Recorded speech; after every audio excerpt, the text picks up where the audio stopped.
Hey guys, so today I'm going to be bringing you a brand new Ryzen PC build. This is my first video on this channel, so I hope you enjoy it. This PC is aimed at gaming at 1080p and 1440p at ultra settings, and maybe some 4K gaming with obviously lower settings, because the parts I chose in this video aren't ideal for 4K gaming. But overall this is a pretty powerful computer that can run every single game out there at really high frame rates. So anyway, I hope you enjoy the video. So first off, we have the CPU. It's running at 3.4 GHz on the base clock with a 3.8 GHz turbo clock. It's running on obviously the new AM4 socket, and it boasts 8 cores with 16 threads with a 95 watt TDP. I'm sure you've all heard about Ryzen now. It's been crazy hyped over the past year or so, and the 1700X is aimed to perform around the same as a 6900K by Intel. And obviously that's like a £1,000 CPU. It won't really make a huge difference in games because obviously a CPU can only do so much in a game. But that's the reason I didn't go with the 1800K for this build, because the difference between the 1700K and the 1800K games, it just doesn't really give you enough to pay the extra money for the 1800K at the moment anyway. Prices may change. Currently with the Ryzen processors as well, the RAM can only run at 400 MHz. This probably will be fixed in the future with like a patch or something, but this is just currently on launch day.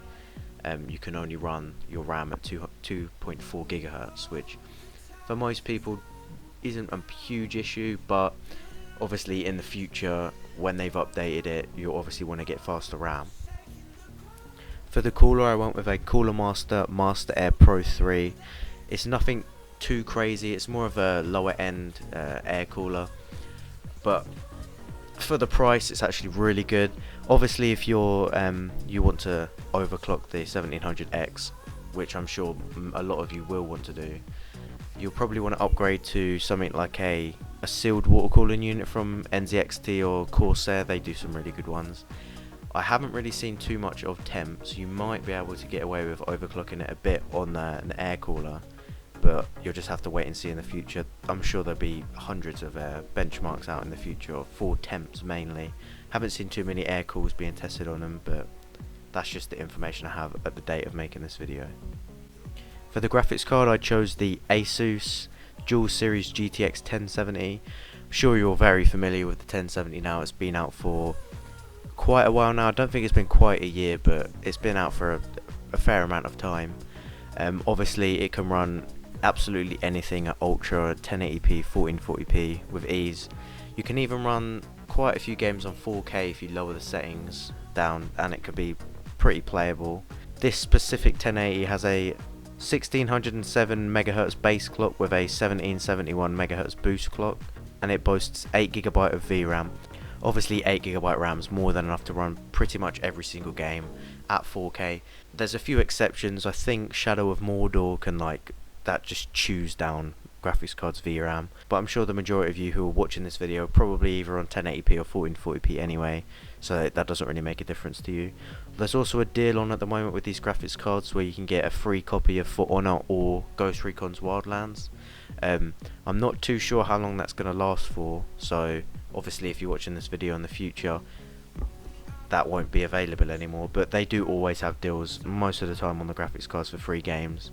Also, if you are watching again, as I said, in the future, you might want to look at maybe getting a 1080, because the 1080 Ti is releasing soon, and that will obviously drop the prices of the 1080, and they may be around the price of the 1070s cost now. They're already dropping quite a bit. Like I've seen 1080s for around £500, and that's before the 1080 Ti is even out yet. It's just been announced, so I'm sure the 1080s will drop by quite a lot. For the motherboard, I chose an Asus Prime B350 Plus.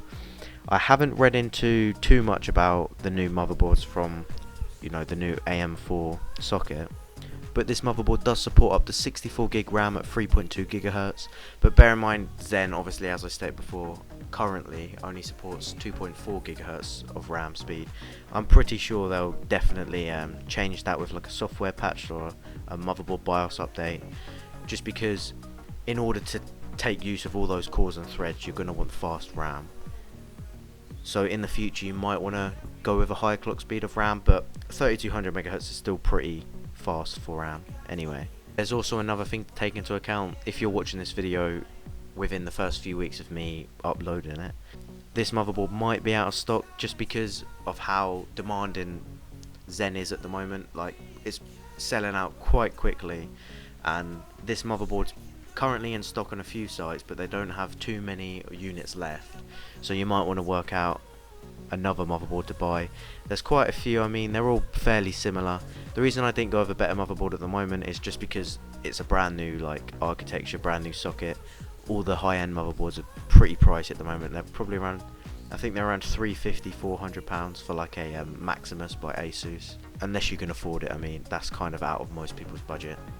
For the RAM, I went for 16GB of Corsair Vengeance LPX DDR4 RAM.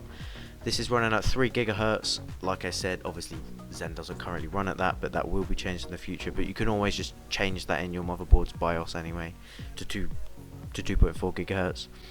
I went with 3GHz because this was just really cheap at the time of making this video. It was around £95, I believe, which is actually a really good price for 16GB of DDR4, and that's more than enough. 16GB will be fine for a while. I mean, 8GB is still kind of fine. It's kind of getting to the edge where the 8GB standard's kind of been upped to 12GB now, but with 16GB it should be fine. So for the SSD, I chose an OCZ Trion 150 240GB. From the benchmarks I can see online, it's a pretty fast SSD. It's around 500 to 530 megabytes a second read and write. I mean, that's not quite as good as an 850 Evo, but I mean, for the price it's quite a lot cheaper than one.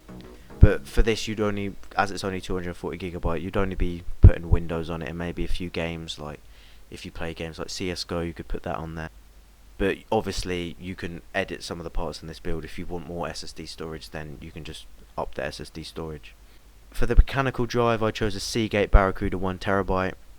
Obviously mechanical drives are pretty aged now.